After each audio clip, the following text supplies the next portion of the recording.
Hello and welcome to Monday's Granada Reports, live with the latest across the northwest. Yeah, thanks for joining us. Good evening. On the programme this evening.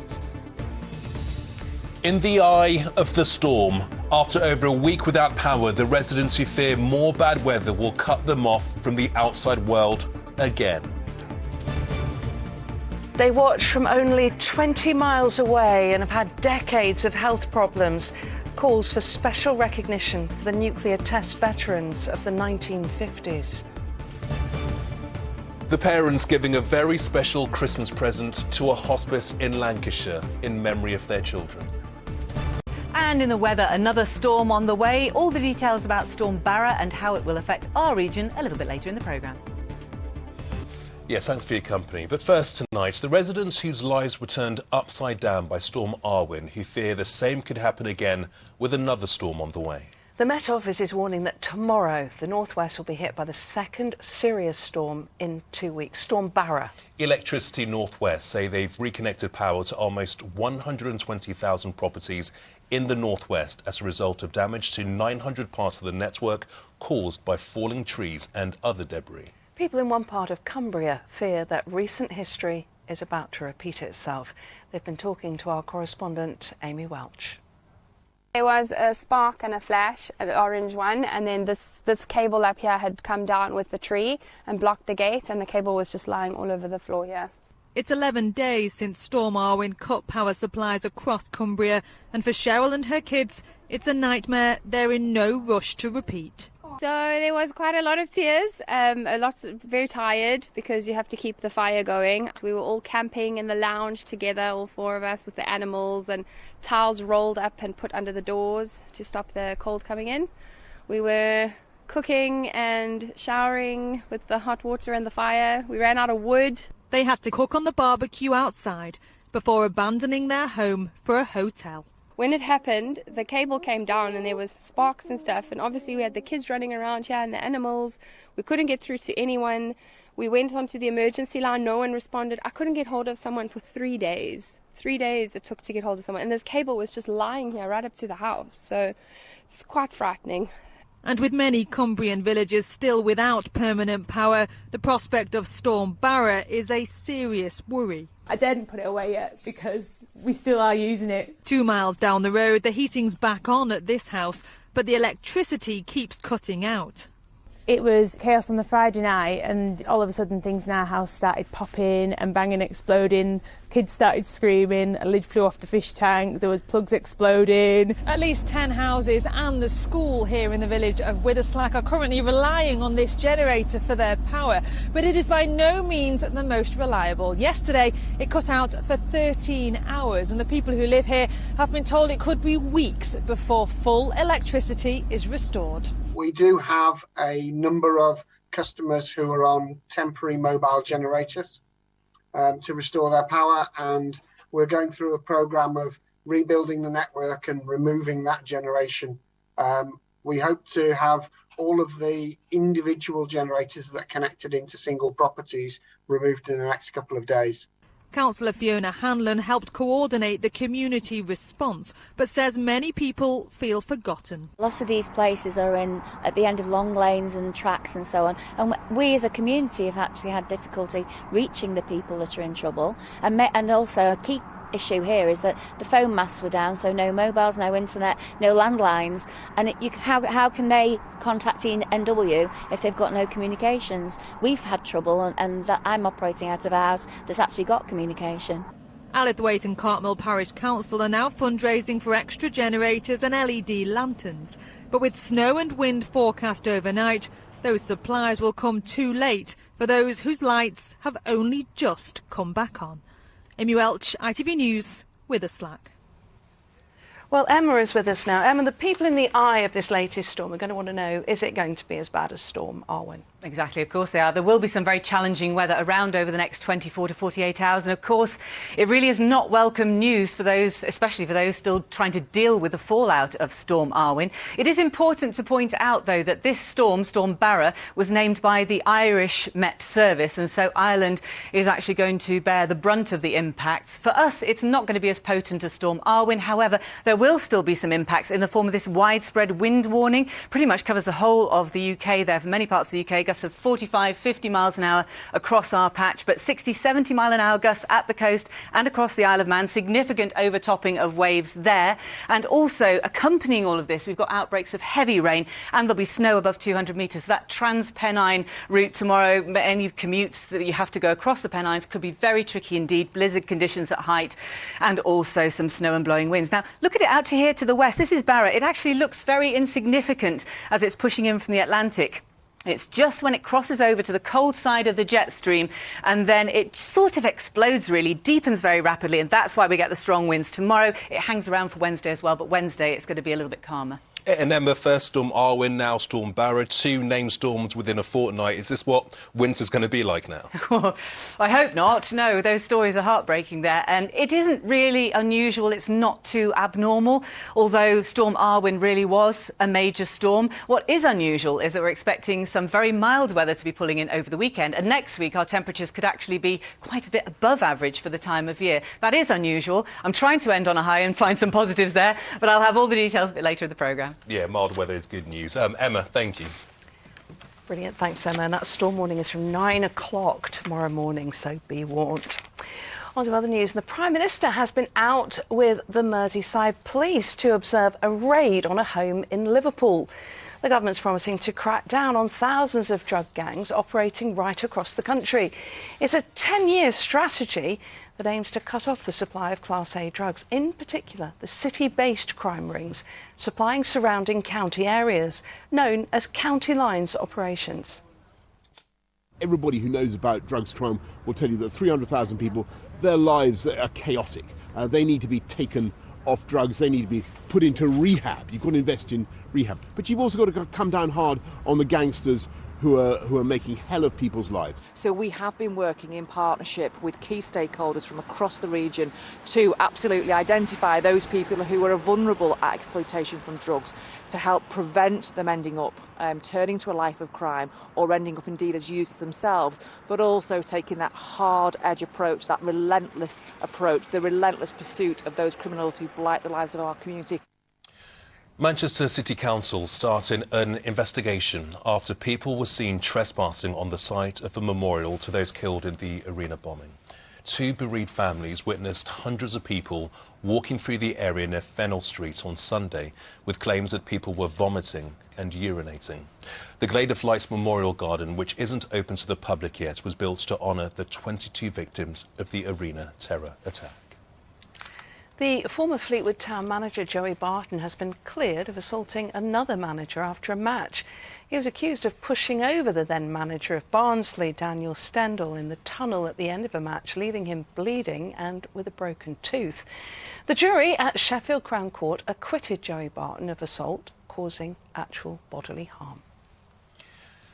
Well, next this evening, into the Army veteran from Rochdale who's urging the government to award a medal to survivors of Britain's nuclear tests. Yeah, John Morris did national service in the 1950s, witnessing 5 nuclear explosions overseas.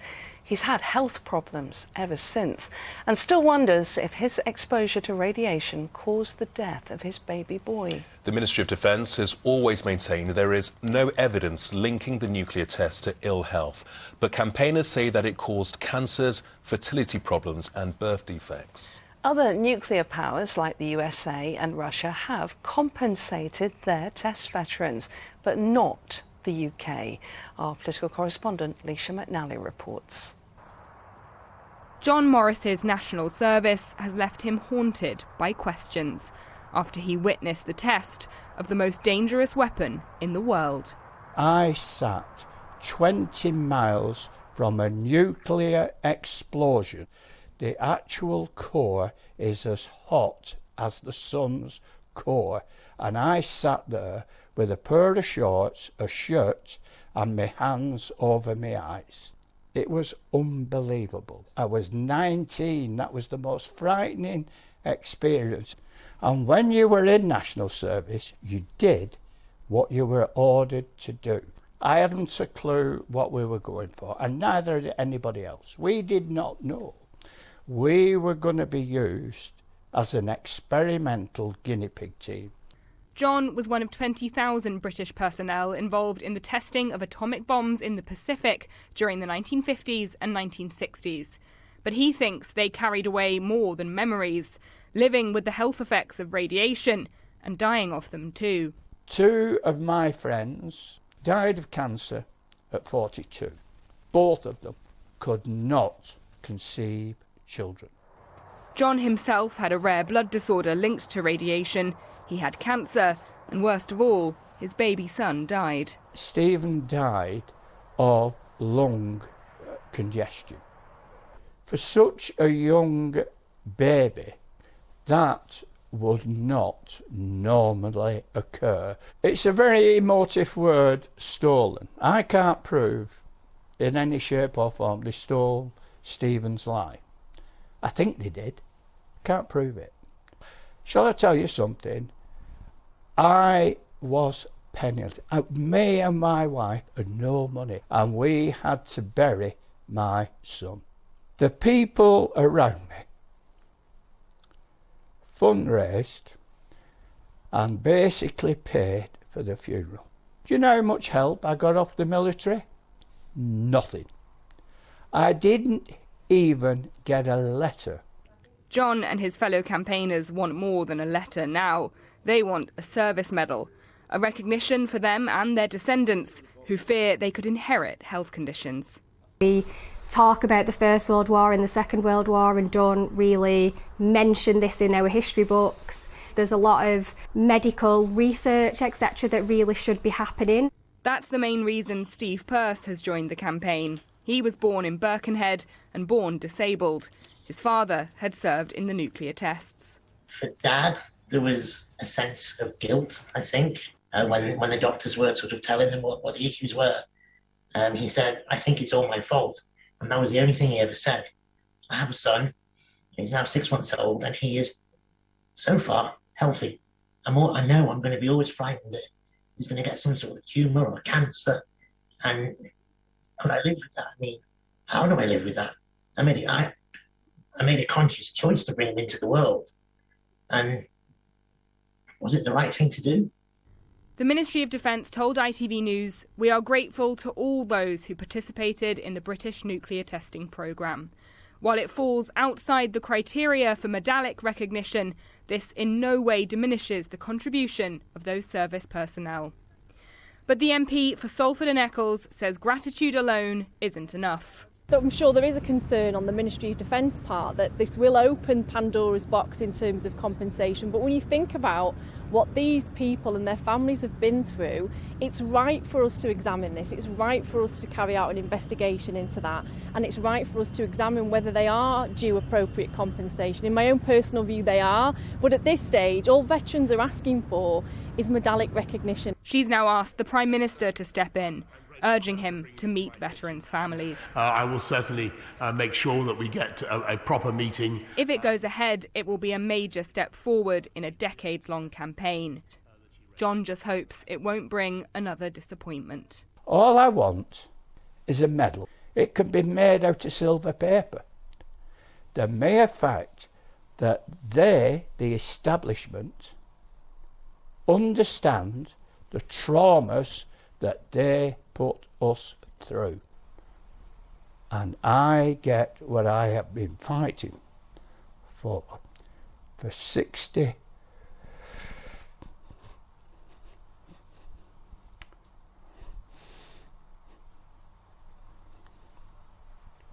for 64 years.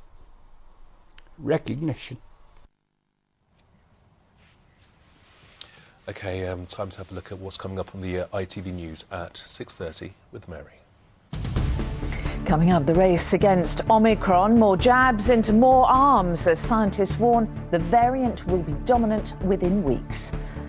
An inquiry is launched into the murder of Arthur Lavinia Hughes, but after previous failures, will lessons really be learnt this time? And the student from Hampshire on her miraculous escape from the jaws of a crocodile. Well, do join me for those stories and more at 6:30. What an incredible story that is. Well, next up tonight here, the young man who's taken to social media to try to change some of the most common negative perceptions about his religion, Islam. He's the latest in our Advent calendar of local heroes. He's Sabah Ahmadi from Manchester, who at 27 is one of Britain's youngest imams. He uses social media to engage with people all over the world to try to remove some of the most common misconceptions.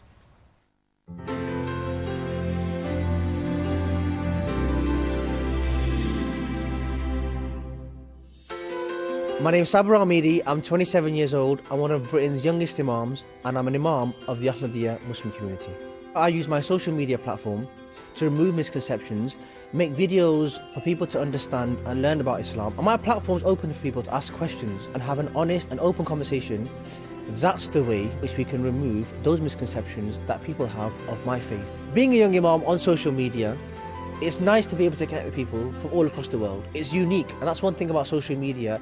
It allows you to reach a whole range of different people. So 2021 for me has been a whirlwind of emotions, but it's been nice to be able to go back to somewhat of a normality, to go meet people, to have meetings in person, because I feel like you can't substitute that meeting in person online.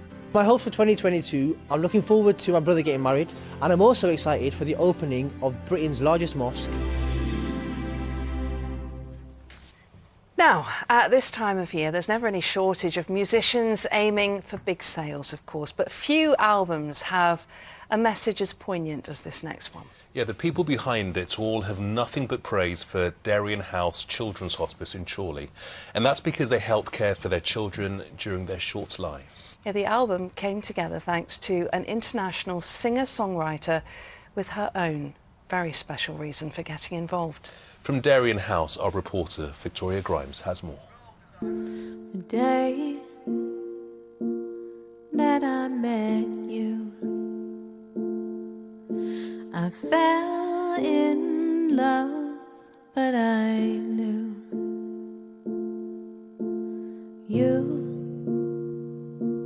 you couldn't stay. It's a song written for a baby boy who couldn't stay on this earth. This heartbroken mum creating a lasting tribute and also helping the hospice which cared for him in his final hours. We came here with Dexter when he was 4 weeks and 3 days old. We came here for a little bit of rest. Unfortunately, he had really deteriorated by that point and he was on oxygen, and sadly that night he had a huge seizure and went to cardiac arrest and passed away. Darien House made it possible that we could have his death be peaceful and that he wouldn't be in any pain, and that we would be able to spend as much time as we possibly could with him. So my heart, it can recover. It was through writing the song that singer Kiki realised she could help other bereaved parents.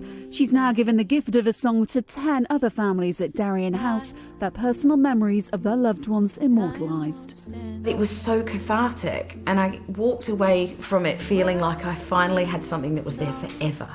When everything else is gone, when everyone is gone and moved on, music is forever, it's always there. Alison and Linda both lost their daughters to cancer. 12-year-old Emma and Sarah, who was 16, were cared for at the hospice. It was like counselling through song, wasn't it? It was, yeah. It gave me opportunity to just open up 100% about Emma and just talk and talk and talk. What lines meant the most to you? Even the worst times of her illness, she's smiling. The worst things that she was going through, she was smiling. Smile and let the light shine in. Smile when we're remembering. Smile for all the little things. I love to dance. One of the lines is dance, little butterfly dance. And it was just so good. Dance, pretty butterfly, won't you dance?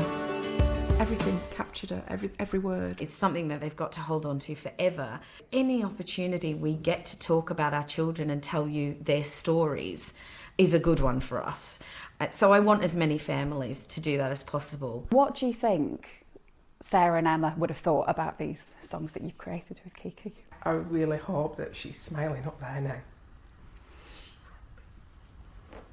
Yeah, Sarah's the same. Should be singing, dancing away to it. She's with us always in our hearts. So it's just nice for this song to be able to carry on their memories. Yeah. Proceeds from the album will go to Darien House. They're hoping the project can be rolled out across the UK to give others hope that their loved ones can live on forever. All I want is light each day, so my heart can be your shelter, forever held and always loved. That's how you'll stay.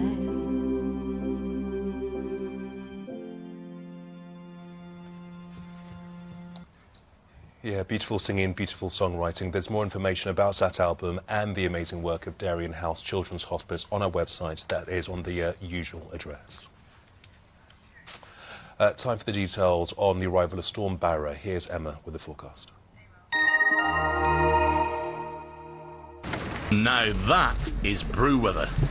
And only boiling what she needs. United Utilities sponsors ITV Granada weather. Big up you, sis.